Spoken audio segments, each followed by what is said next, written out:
Hey guys, this is Sanjay from FTC Team 7477, Super 7.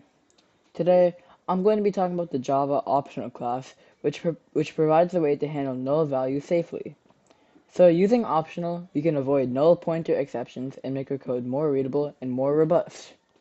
So let's look at the required import statement. This time, we only have one import. It is import java.util.optional.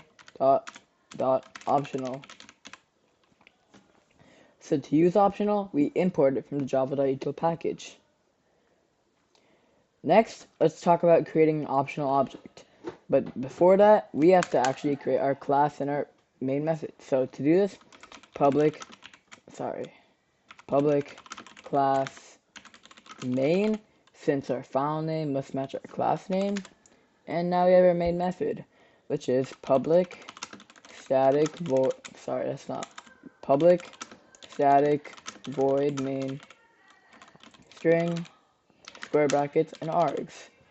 So now let's create a new optional object.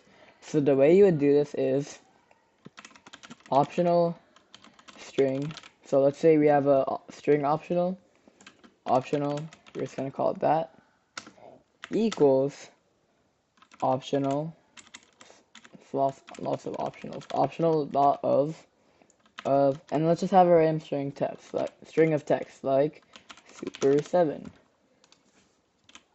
And let's just say we can print out the value of our optional, which would be optional dot get. So if we run this,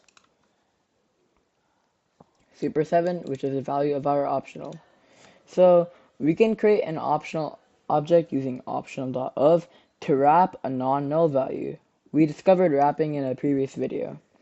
Notice how we can safely call the get method to retrieve this value. Next, let's talk about handling null values. So to do this, let's just say instead of having a string, so let's change this to optional null. We're going to turn our optional into a null value. So to do this, you would do optional of nullable, and I'll just have null here.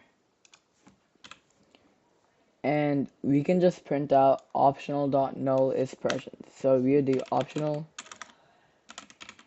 dot optional null dot is present. So if the value is nullable, we use optional dot of nullable to wrap it.